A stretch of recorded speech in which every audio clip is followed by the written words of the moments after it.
There is this new AI agent, it's called Kombai, and this AI agent is really good at front-end development. Here are some of the designs that were created using this AI agent. As you can see, this is a high quality website with all of these different animated UI components. Here is another example of a high quality design which was created using Kombai. You can see the design created by Kombai looks really high quality and kind of like finished design. So most of these kind of AI tools for front-end design are usually web-based, and now you are limited to the web interface only. But this tool you can install on VS Code, on Cursor, Windsurf or Tray as an extension, and then you can use directly inside your IDE. Another really impressive feature of Kombai is now you can convert any Figma design into fully functional code directly inside your IDE by simply just providing your Figma design link, and then Kombai will convert that Figma design link into fully functional code and then integrate it with your code base. So whatever tech stack you are using, Kombai can create front-end designs for you. So it doesn't matter what tech stack you are using to develop your project. Maybe you are developing your project in Next.js or White.js, or maybe you're using like UI libraries, something like Shed or any other libraries you can use. Now this video is not sponsored by Kombai. If you're thinking that I sold my soul for some dollars, no, I did not.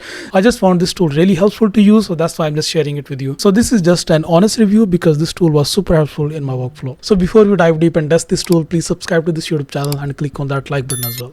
Alright, so to start using Kombai, just go to kombai.com, or I'll just provide a link in description. And then after that, just choose any of the IDs that you're using. Maybe if you're using Tray or Windsurf or Cursor, or maybe in my case, I'm using VS Code. So I have already installed Kombai in VS Code. But if you're using Cursor, you can simply just click on this in Cursor, and after that, it will just show this button which will ask you to open Cursor, and now it will open Cursor and ask you to download and install Kombai inside Cursor. So right now you can see Cursor is opened, and inside this extensions tab, it has just opened this Kombai. And now I can simply just click on this install button, and just within a few seconds, it has just installed Kombai. And now it is asking me to sign up with Kombai. So what I can do, I can simply just click on the sign up button. So as soon as I click on sign up, it will just open a sign up page, and now I can simply just sign up using Google. So once you will sign up, it will just show this button to open Cursor, and now we can just go back to Cursor, click on open, and now you have just signed in Kombai, and now you can just like start using it. So this is how it will look like. It is just like any other traditional AI code editor, but it is dedicatedly for front-end designs. So from here we can just like choose any of these example prompts. Let's suppose this particular one. So this prompt has this image, and we are giving this image as a sample, and now we are giving this prompt and guiding basically that how Kombai should create this form. So once you have provided your prompt, you can now simply just click on this send button, and now Kombai will start creating your code. Just press enter, and now it is asking us to proceed. I can simply just click on proceed, and now it is thinking, and it has started creating code already. And now it has already started generating code. The first thing that it wants to generate is form stepper. The second thing is main form content, then progress section. After that, there is a feature section, and inside features, there are all of these different features. And now it has created these editable files. I can simply just click on this approve plan and start writing code. Now it will just like start writing code and implement the plan that it has just created. So let's just wait for it. Okay, so now after a couple of minutes, it has just finished writing code, and you can see it just created all of these different files. So the proper project structure and all of the required files has been generated already. And now it is automatically giving me this option to run this project in Sandbox. I can simply just click on this run in Sandbox button, and now our project is running on localhost. I can simply just click on this, and now I can find this multi-step form. Perfect. It's a really good looking form, well structured form with all of these different components. I can simply just click on next. I can choose next. Perfect. And I can click on next. So we need to define that once all of the information is finished and all of these steps are finished, what it should do next. But yeah, it has just like created a fully functional form based on this reference that we provided, which is amazing. Now let me just show you that how easy it is to convert Figma designs into fully functional code by just using Kombai. So if you have a Figma design, just something like this maybe, so just open this Figma design, and then after that simply just click on this right click, and then after that simply just click on this copy paste as and copy link to selection. So just copy it and then go back to Cursor, and now inside Cursor make sure that Kombai is opened, and now you can simply just click on this add Figma link. Simply just click on that and then press on enter, and now you need to connect Figma with Kombai. So to connect Figma with Kombai, we need to log in with Figma.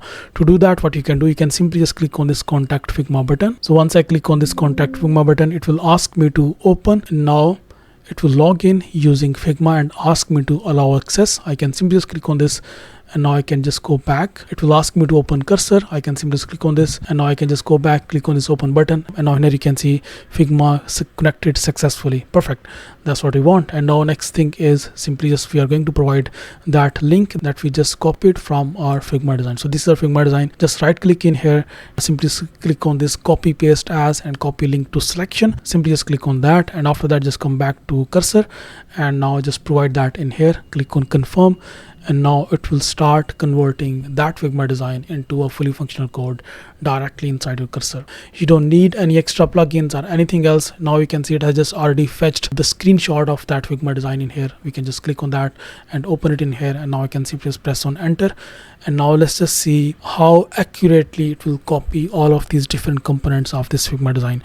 One thing is for sure, it will not fetch all of the images from this Figma design, but it should fetch all of the components and all of the overall structure of this design. So let's just see how successfully it will copy this Figma design. Okay, so now it has just created this detailed plan, and then it has figured out all of these different sections of this design, and now it is planning all of these different features. And once everything is done, then it will start writing code. And now you can see it has just listed all of these different features, and now it is creating all of these different files, and then it will start writing code. So let's just wait for it to finish writing code, and once it is done, then we are going to test and see the quality of design that will create from this Figma design. So now it is asking me to approve this plan and start coding. I can simply just click on this approve this plan, and now it will start writing code. So again, yeah, let's just wait for it to finish this and see how it will create this. Okay, so now after a couple of minutes, it has just created all of these different files and all of these different components to create this design. And finally in here you can see all of these different components generated. There is this core components, then there is layout components, widget components, chart components, table components, and main components. And it has also imported assets from this Figma design. So in total there were 16 custom icons that it generated as React components in this assets folder, and also 4 background images were also generated. And now it is asking me to run in sandbox. I can simply just click on this run in sandbox, and now it is running this project on this localhost URL. Let's just see. Nice. Oh my god, it just copied this entire thing as it is. Like, it's very precise actually. You can see it has imported this image, then it created this component, these both of these components as well, this entire section. It has like recreated everything as it is. There is some adjustment that is needed. We need to change some of the fonts and maybe gaps in different components, but overall it has like done a really good job in replicating this design from Figma design. It has done good. There are a few adjustments that we need to make, but I mean, yeah, it has done overall good job. So this tool has performed way above my expectations, because in terms of converting a Figma design into fully functional code, I'm still struggling to get like a right tool, but this tool is like kind of good. It did almost like 80% of the work, and still there is like 20% of work that we need to do to adjust that design that it just created from that Figma design. So overall it has done good job. So just go ahead and give this tool a try, and let me know in comment section what you think about this tool. I'll see you next video. Bye bye.